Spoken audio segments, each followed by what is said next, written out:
I'm Dr. Nozer, co-chair of the Medical Advisory Panel of FPAI and past Secretary General of FOXI.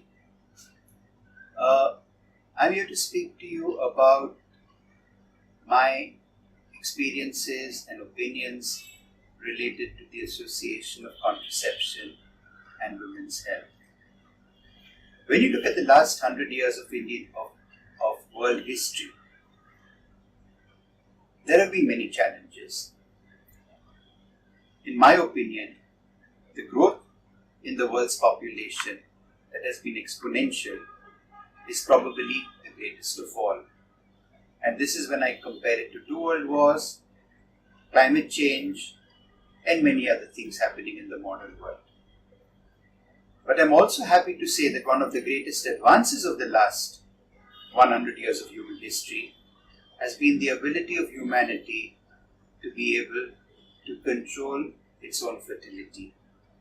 Modern contraception, which was born 60 to 70 years ago, is probably the one greatest advance in medicine, in women's rights, because it has empowered women to be able to decide when, whether, how they go ahead and manage their fertility.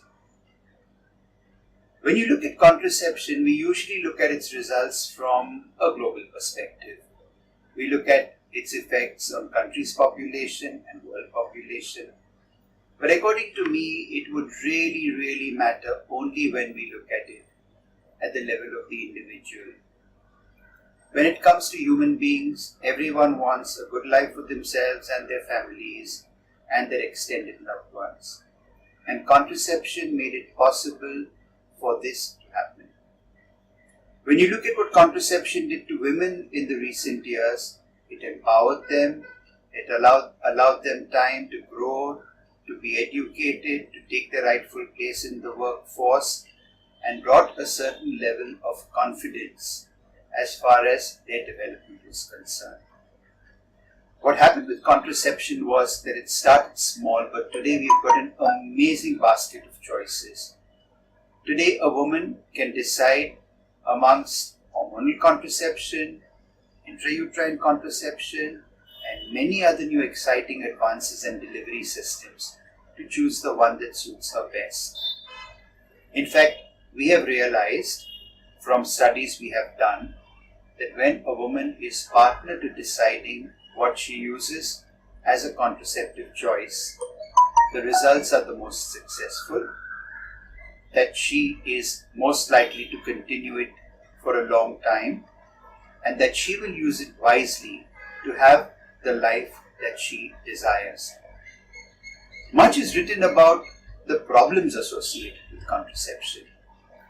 And this is quite interesting because nowhere in the history of humanity has a technique, a procedure, or a medication been used by so many healthy people at the same time.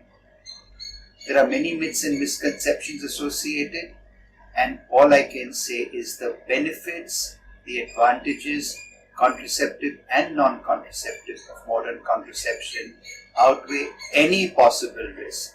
So whether you talk about the association of cancer with hormonal contraception, not true. When you talk about the association of pelvic infection with IUDs, not true. You find that women would be able to use these methods when we've exploded these particular myths. My one message to people, to providers, to healthcare systems is listen to women. Women generally know what works best for them because they know their bodies better than anyone else. Share with them information, empower them and strengthen them in making their own decisions.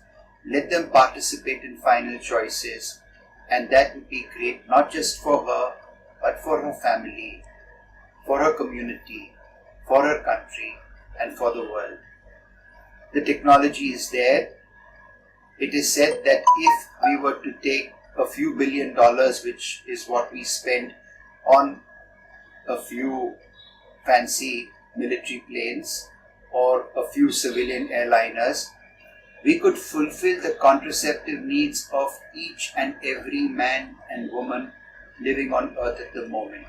I think it's time for us to take this decision, to make this investment and reap the benefits for the world, for climate change, for the well-being of people, and for happiness. Thank you.